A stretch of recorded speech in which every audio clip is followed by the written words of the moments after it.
Hello, everybody. Welcome to the Buckeye Weekly Podcast. I'm Tony Gerdeman here, as always, with Tom Orr. Tom, how's it going?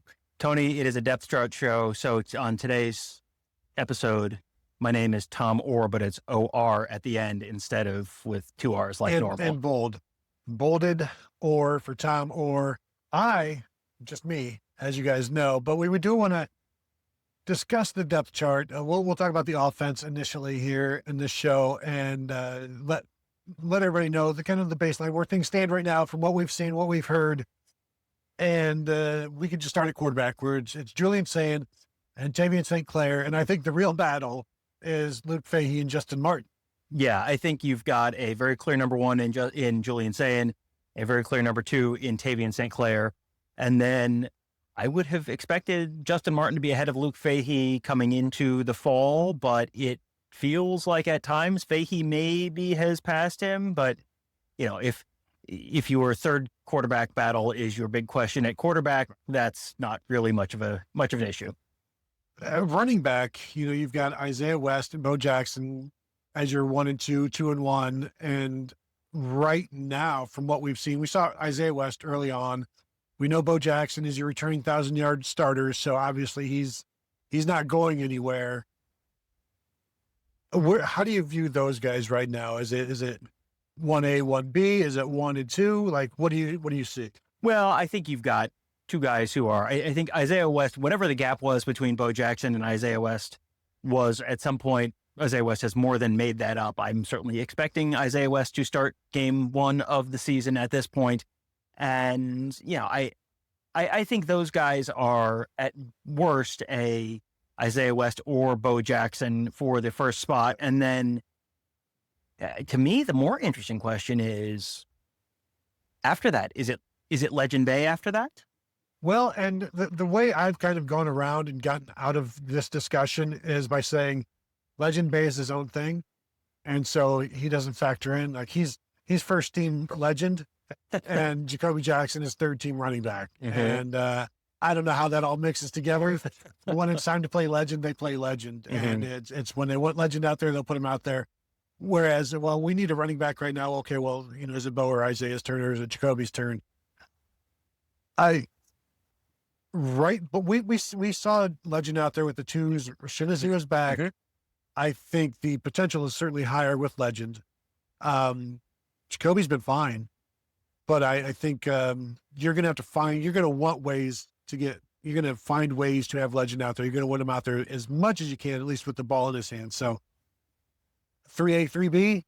Yeah, it's kind of interesting because I think you're going to have situations where if you were in a situation where there's going to be pass pro involved, you're going to want the guy who's been in college for 7 years because he's going to have a lot more experience and he's no longer 18 years old or 19 years old. He's old enough to probably rent a car by himself. So there are going to be situations where it is definitely going to be, this is a Jacoby Jackson situation, but there are going to be Legend-based situations as well. So I don't know, maybe this is a Isaiah West or Bo Jackson and a Jacoby Jackson or Legend Bey, where the top two are pretty interchangeable and the bottom two are situational. Right. And I can also see where when Jacoby Jackson is in the game, Bo Jackson and Isaiah West maybe getting a rest, mm-hmm. whereas Legend Bey being in the game has nothing to do with everybody else being tired. Yeah, it's just mm-hmm. it's time we want to do this with Legend type mm-hmm. of thing. Mm-hmm. Yeah, that's possible, and he may be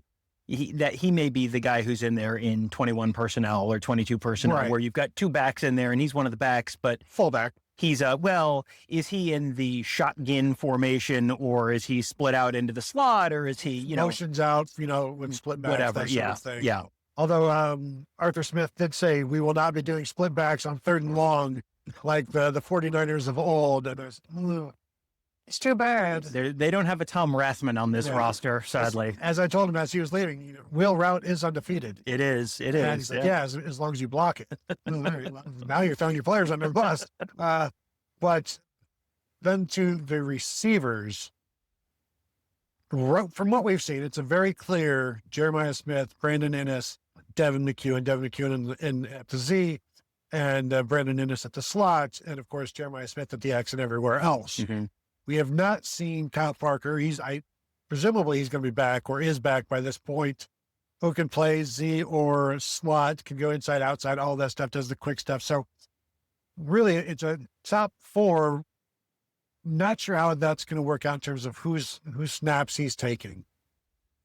Yeah, that's kind of the $64,000 question right now, because we haven't seen it. And he's someone who coming out of the spring, we thought, well, he could be in the slot, he could be outside, he could kind of go anywhere.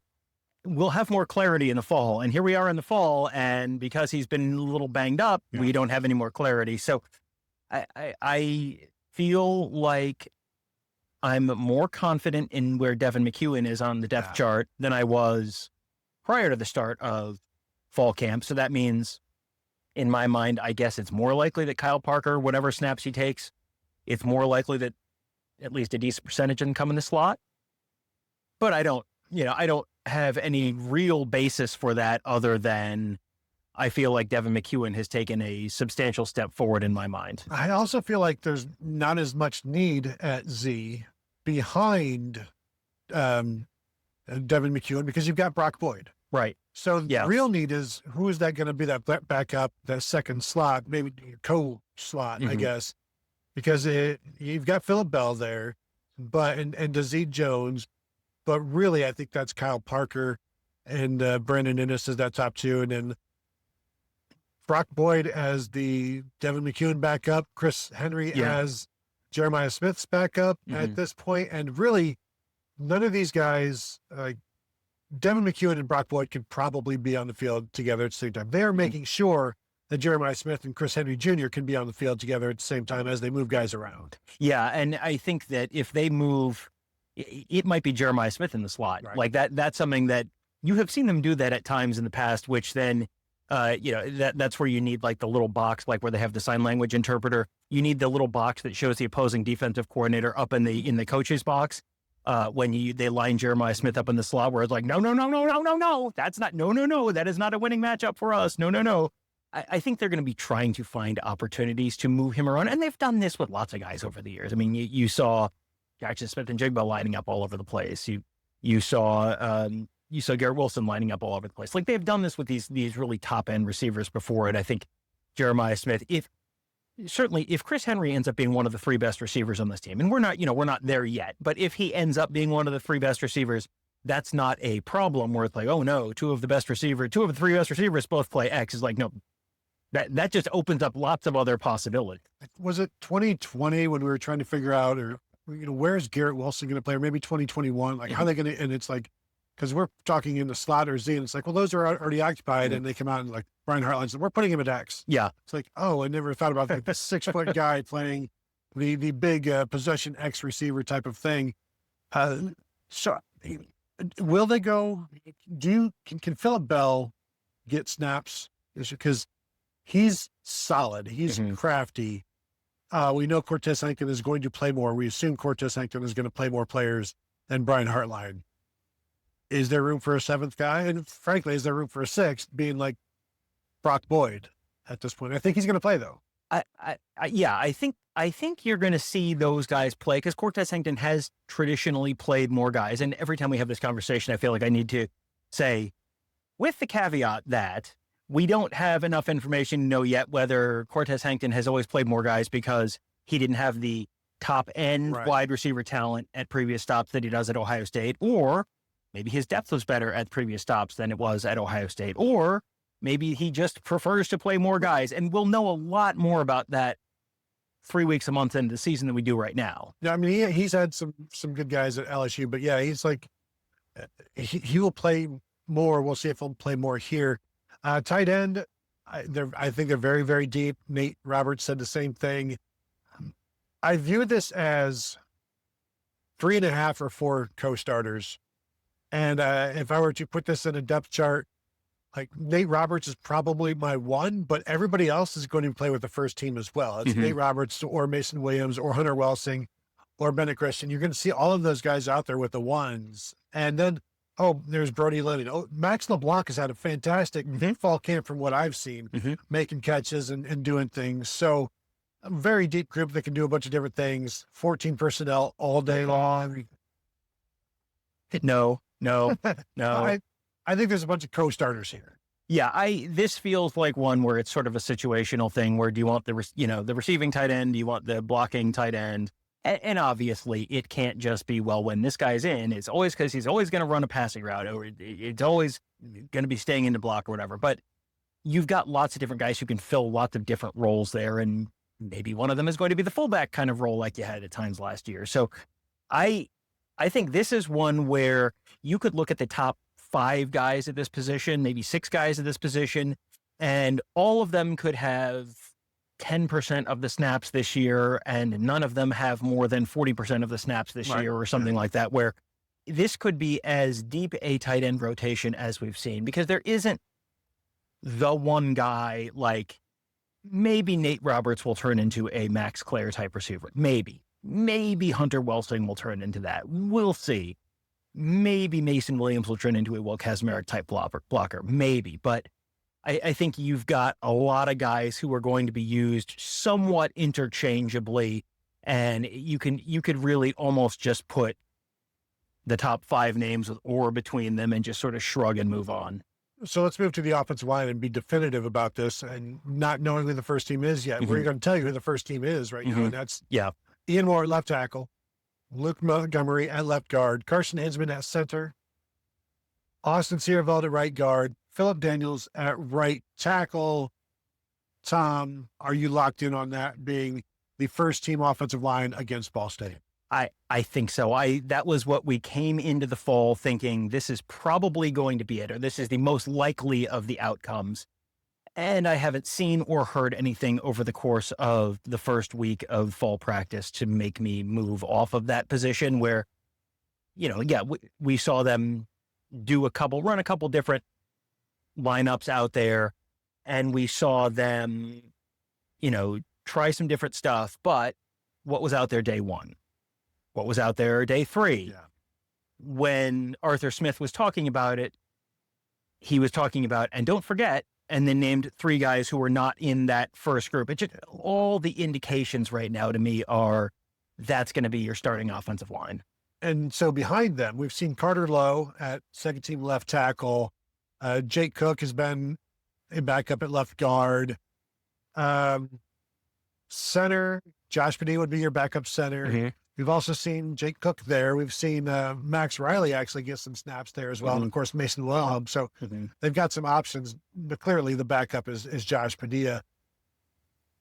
Just trying to think off the top of my head, right guard, right tackle. We've seen Deontay Armstrong at right tackle some. Yeah. And then, right guard, Tom, second team. It could be Gabe Van Sickle. Gabe Van Sickle.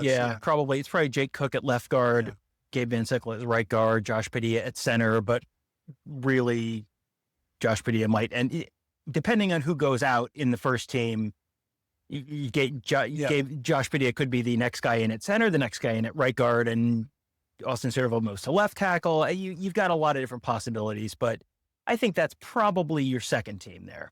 Yeah, and it's just like in the first team, if something were to happen to Ian Moore or Phillip Daniels, or your next tackle in is Austin Siereveld. Yeah. It's guys can play multiple positions, and Josh Padilla is certainly one that can play anywhere on the interior. Arthur Smith said of Austin Siereveld, he's a 4, he can play 4 different positions. And, I'm not going to say he can't play center either, but, so the third teams, I saw some Sam Greer, freshman left tackle, saw some, Landry Green, another freshman.